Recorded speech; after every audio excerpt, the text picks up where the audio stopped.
M upon n log m minus log n. दोस्तों ये होता है, ठीक। दोस्तों हमने यही फॉर्मूला यहाँ पे अप्लाई कर दिया। हेलो माय डियर स्टूडेंट, कैसे हैं आप सब? जरूर मस्त जबरदस्त और बेहतरीन होंगे। दोस्तों जैसे आप लोग जानते हैं, हम यहाँ पर क्लास 12 के मॉडल पेपर को सॉल्व कर रहे हैं, जिसमें हमने आपको 4 तक के कंप्लीट करा दिया है। ठीक है दोस्तों, उसी के साथ हम शुरू करने वाले हैं। आज हम 5 के बारे में सॉल्व करेंगे। दोस्तों आज हम यहाँ पर मॉडल पेपर 5 को सॉल्व करने वाले हैं। ठीक दोस्तों, हमारे पास जो मॉडल पेपर है उसमें आप जानते ही हैं हमारा जो कोड है। क्या कोड दोस्तों मेरे पास? तो दोस्तों मेरे पास जो कोड है 347 कोड है इसका, और एफ जेड है। ठीक है दोस्तों, मेरे पास एफ जेड है। ठीक दोस्तों, 2024 का है। हम यहाँ पे केमिस्ट्री के बारे में सॉल्व करेंगे। ठीक है, हमारे पास जो आंसर दोस्तों है उसमें मेरे पास केमिस्ट्री का है, और दोस्तों यह क्लास 12 के लिए है। ठीक, ये सभी इतनी डिटेल थी। क्लियर है दोस्तों? चलिए शुरू करते हैं आज की क्लास। दोस्तों इसने पहला क्वेश्चन कह रहा है, ध्यान समझेंगे और पढ़ेंगे सुनेंगे। ठीक है, क्या कह रहा है दोस्तों? कॉपर HCl में क्यों नहीं घुलता है? ठीक है, क्यों नहीं घुलता है कह रहा है। हमारा का पहला क्वेश्चन कह रहा है कॉपर HCl यानी कि हाइड्रोक्लोरिक एसिड में क्यों नहीं घुलता है। दोस्तों कॉपर HCl में इसलिए नहीं घुलता है क्योंकि कॉपर हाइड्रोजन से कम क्रियाशील होता है। इसी कारण से हाइड्रोजन को विस्थापित नहीं कर पाता है, जो इसका मेन वजह है। ठीक है दोस्तों, एग्जाम में कैसे लिखेंगे, क्या लिखेंगे दोस्तों? लिखेंगे हम लोग कॉपर HCl से, सॉरी, कॉपर HCl में इसलिए नहीं घुलता है क्योंकि कॉपर हाइड्रोजन से कम क्रियाशील होता है, कम अभिक्रियाशील होता है, और वह हाइड्रोजन को विस्थापित नहीं कर पाता है, इसलिए। क्लियर है? चलिए दोस्तों, अगला कह रहा है, क्वेश्चन नंबर दूसरा हमारे पास कह रहा है, क्या आप जिंक के पात्र में कॉपर सल्फेट का विलयन कर सकते हैं? कारण सही बताइए। कह रहा है क्या आप जिंक के पात्र में कॉपर सल्फेट विलयन कर सकते हैं? कारण से बताइए। दोस्तों नहीं, हम जिंक के पात्र में कॉपर सल्फेट विलयन को नहीं कर सकते हैं, क्योंकि जिंक कॉपर सल्फेट से क्रिया करके जिंक सल्फेट बना लेता है। दोस्तों कैसे? आप जानते हैं, जब हम जब हम किससे जब हम जिंक को कॉपर सल्फेट के साथ रखेंगे दोस्तों, हमारे पास क्या बना लेगा? जिंक सल्फेट बना लेगा, और हमारे पास कॉपर निकल जाएगा। यह हमारा प्रतिस्थापन क्रिया होता है। ठीक दोस्तों, इसीलिए हम इसको साथ में नहीं रख सकते हैं। क्लियर है? आप इसको समझ गए होंगे। अगला हमारे पास कह रहा है सक्रिय ऊर्जा क्या है, इसको बताना है। फिर कह रहा है 600 केल्विन ताप पर एथिल आयोडाइड के निम्नलिखित अभिक्रिया द्वारा अपघटन में प्रथम कोटि वेग स्थिरांक 1.16 इंटू 10 पर -5 सेकंड इनवर्स है। इस अभिक्रिया की सक्रिय ऊर्जा 209 किलो प्रति मोल है। ठीक है, क्या कह रहा है? किलो पर मोल है। तो 700 केल्विन ताप पर वेग स्थिरांक की गणना कीजिए। यह हमें कह रहा है दोस्तों, यह 4 नंबर को मिलेगा। ओके, तो कह रहा है कि एथिल आयोडाइड, ठीक है, एथिल आयोडाइड को हमें बदलना है कि में एथीन और हाइड्रोजन आयोडाइड, ये मुझे पूछे न कह रहा है। ठीक है, इसको दोस्तों सॉल्व।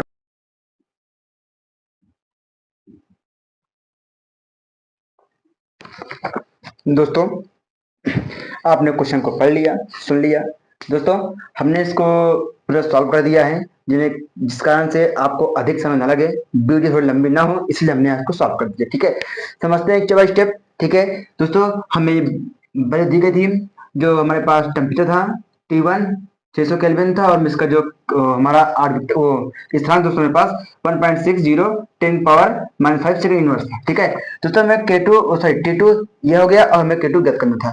दोस्तों मैं सक्रिय ऊर्जा दिया गया था 209 किलो जूल में दिया गया था, हमने उसको जूल में बदल लिया 10 पावर 3 करके। ठीक है दोस्तों, हमें आर का मान ये होता ही है दोस्तों, फिर हमें ये दिया गया। ठीक है दोस्तों, हमने क्या किया दोस्तों, यहाँ पे दोस्तों हमने यहाँ पे आर्हेनियस का लगाया, फॉर्मूला लगाया, लॉग K2 अपान K1 E अपान 2.303 R T2 माइनस T1 अपान T2 इंटू T1। ठीक है दोस्तों, फिर हमने कुछ नहीं किया, हमने दोस्तों K2 रखा, यहाँ पे K1 का मान रख दिया दोस्तों। ठीक है दोस्तों, यहाँ पे हमने ये का सक्रिय ऊर्जा का मान रखा, और यहाँ हमने दोस्तों ये रखा, और R का मान भी रखा यहाँ पे। ठीक है, और दोस्तों यहाँ पे T2 का मान और T1 का मान रखे हम सॉल्व किए। ठीक, तो फिर आगे हमने क्या किया दोस्तों, आगे हमने इसको 7 ने दिया, फिर हमने क्या किया दोस्तों, यहाँ पे ये लिखा। ठीक है दोस्तों, फिर क्या किया दोस्तों, मेरे पास इसको माइनस किया, हमारे पास 100 आ गया।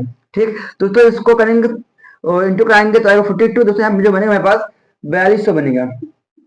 सॉरी, हमारे पास यहाँ बनेगा 4,20,000 बनेगा। ठीक है, ठीक है, यानी कि 4,20,000 बनेगा। ठीक, तो सर हमने कुछ इसको कुछ ऐसा लिख सकते हैं हम लोग। ठीक, तो उसी को मैंने यहाँ पे इसको लिखा। ठीक दोस्तों, यहाँ पे 4 था यानी कि 4 जीरो है, जिसमें दोस्तों हमने 3 जीरो से हमने इसको काट दिया। ठीक, और ये बचा था तो हमने पॉलिश कर दिया, तो हमारे पास कुछ इतना बचा। ठीक, तो सब क्या किया हमने 209 लिखा और 10 लिख दिया दोस्तों। ठीक है दोस्तों, यहाँ पे हमने इसको इसके साथ इसका मल्टीप्लाई किया, मेरे पास 19.147142 इंटू 42 आ गया। ठीक है, आया। ठीक है दोस्तों, दोस्तों यहाँ पे आप देखेंगे ध्यान से, हमने यहाँ पे कुछ किया हुआ है। क्या क्या दोस्तों, हमने यहाँ पे क्या किया हुआ है, आप जानते हैं, क्या जानते हैं दोस्तों कि एक फॉर्मूला होता है, आपने पढ़ा होगा, लॉग का ही होता है दोस्तों। क्या होता है, लॉग यम अपान एन लॉग यम माइनस लॉग एन, दोस्तों ये होता है। ठीक, दोस्तों हमने यही फॉर्मूला यहाँ पे अप्लाई कर दिया। ठीक, दोस्तों अप्लाई किया तो लॉग में log 2 minus log 1.60 into 10⁻⁵ clear है दोस्तों। फिर क्या किया हमने दोस्तों, सेम सेम यहाँ लाया और हमने जो माइनस था उसको इक्वल के बाहर लेकर हमारे प्लस यहाँ बन गया। क्लियर दोस्तों, फिर हमने इसको इंटू कराया, ये आ गया, इसका इंटू इसमें कराया, हमारे पास ये वैल्यू बनी। क्लियर है दोस्तों, फिर हमने क्या किया दोस्तों, यहाँ पे K2 था। ठीक दोस्तों, हमने सेम से नहीं दिया, कुछ नहीं किया दोस्तों। आप यहाँ देखेंगे हमारे पास कुछ यह वैल्यू बन गई दोस्तों। एक यहाँ इसमें भी एक लॉग फॉर्मूला होता है दोस्तों। क्या होता है, लॉग यम इंटू एन, तो दोस्तों होता है लॉग यम प्लस लॉग एन होता है। क्लियर, मेरे पास ये बनता है। क्लियर है, ये बना, और साथ में उसके बाद दोस्तों इसके पूरे सॉल्व करेंगे दोस्तों, मेरे पास 2.599 बनेगा दोस्तों। यहाँ पे लॉग 1.60 का वैल्यू होती है, ये होती है, और यहाँ पे दोस्तों लॉग करें हमें बना है दोस्तों। जानते हैं लॉग यहाँ पे जो यल सॉल्व हुआ दोस्तों, कैसे सॉल्व हुआ है दोस्तों, यहाँ पे हुआ है लॉग एम पावर एन, जब बनती है दोस्तों एन लॉग एम बनता है। ठीक दोस्तों, यह लॉग का फॉर्मूला होता है, जो इससे भी बना हुआ माइनस फाइव आ गया दोस्तों। फिर इसके साथ में क्या किया दोस्तों, इसके सामने इसको और इसका करा मेरे पास ये आया, इसका मैं माइनस के हमारे पास ये आया, वो आएगा दोस्तों मेरे पास माइनस में आएगा। ठीक, माइनस में आंसर आएगा। ठीक, तो सिर्फ हमने क्या किया दोस्तों, यहाँ से हमने log 2 और यहाँ लिया, दोनों से मैं एंटी लॉग लिया। एंटी लॉग मतलब इसका अपटे में। ठीक है, लिया तो ये सी है हमारे पास, ये बना, स्टेप ये बना। ठीक, और यहाँ एंटी लॉग से लॉग कर दिया दोस्तों मेरे पास, एंटी लॉग माइनस 2 का यहाँ पे वैल्यू होती है दोस्तों हमारे पास, ये होती है, हमने रखा यहाँ पे सॉल्व कर दिया है। ठीक, दोस्तों इसको बस अच्छे समझ लेंगे, कर लेंगे। ठीक है, और जो प्रॉब्लम हो हमारे कमेंट में जरूर जाएगा दोस्तों। इसको स्क्रीन शॉट लीजिए और हम लोग आगे क्वेश्चन की ओर चलते हैं फास्टली।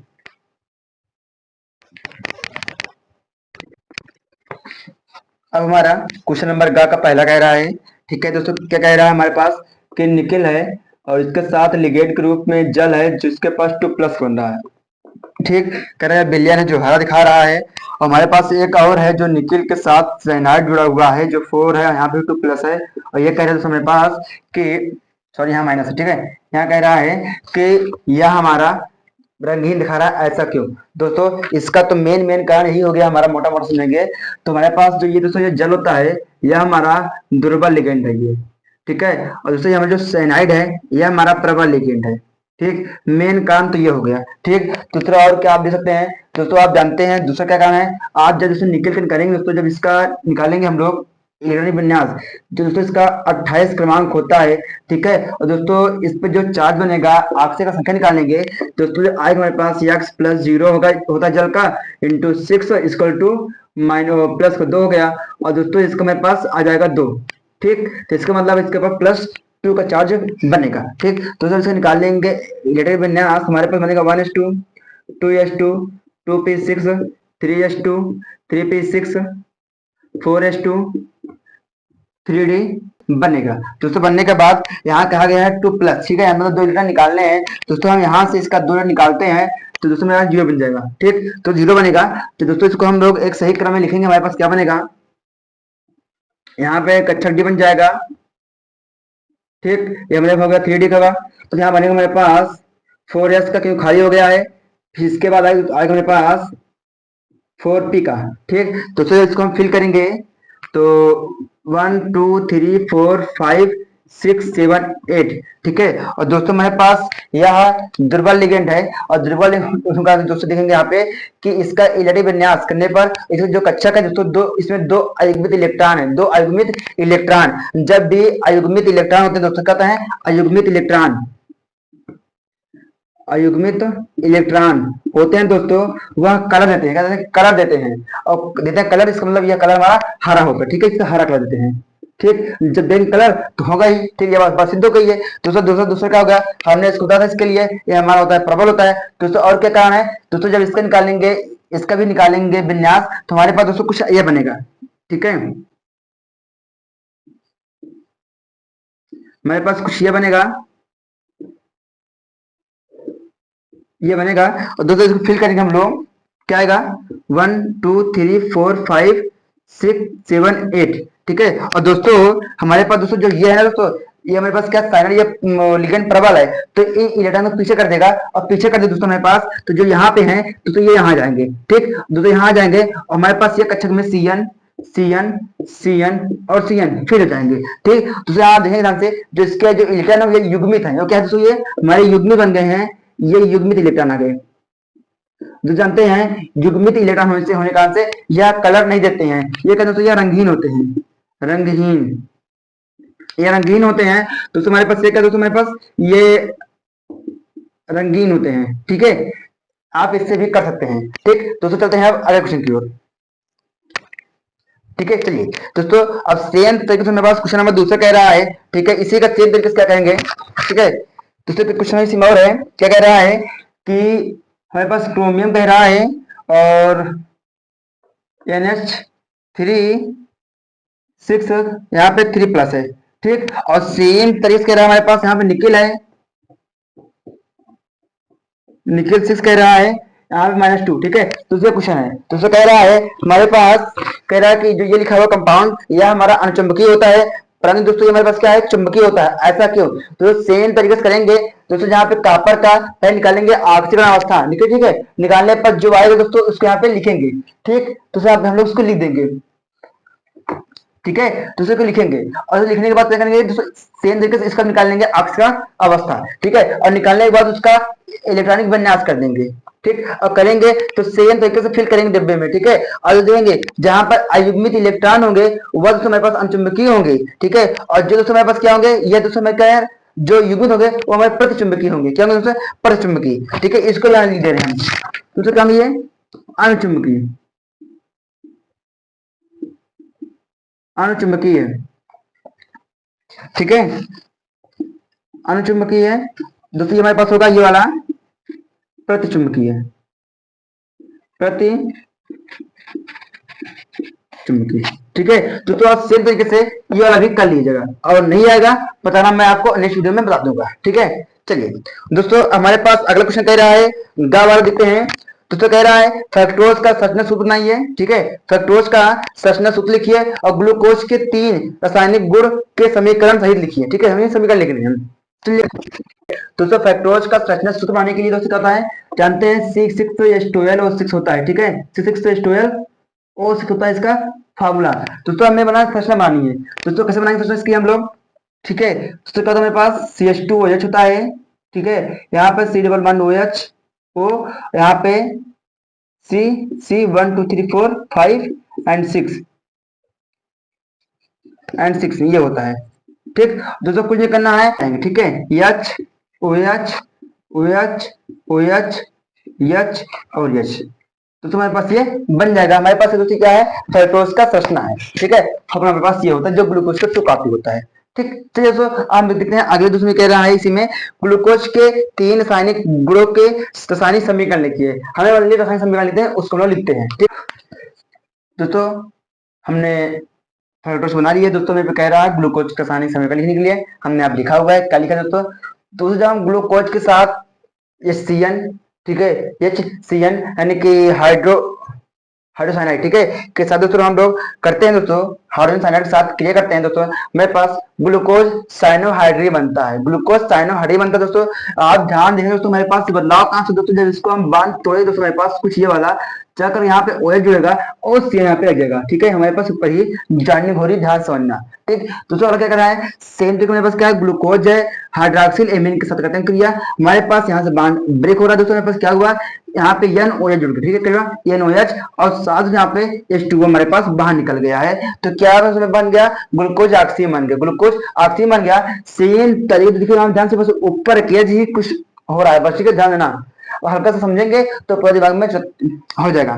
ठीक, तो अगला क्या है, ग्लूकोज दोस्तों जब हम फेलिंग विलयन, ठीक है, फेलिंग विलयन के साथ उसको कराएंगे, ठीक है, तो हमारे पास क्या बनेगा दोस्तों, हमारे पास ग्लूकोनिक अम्ल बनेगा और क्यूप्रेस ऑक्साइड बनेगा, क्यूप्रेस ऑक्साइड जो लाल अवक्षेप होता है। ठीक, तो सेम तक देखिए ऊपर ही बदलाव किया करना है, ये देखिए। ठीक, आप इसी तरीके से इसको भी लिख सकते हैं और दोस्तों इसको समझ लेंगे। ठीक है, 3 रासायनिक समीकरण यही होंगे। ठीक है दोस्तों, अब हमारे पास आपको अगला क्वेश्चन हमारे पास क्या है दोस्तों, 6 वाला है। ठीक दोस्तों, 6 का है क्या होता है जब, ठीक है, इसको हम करने वाले हैं और इसका थोड़ा क्वेश्चन दोस्तों मिला हुआ है, खा करेंगे दोस्तों। अब इसको हम आपको लेके आएंगे नेक्स्ट पार्ट में, तब तक के लिए bye bye, take care, I love you my dear student.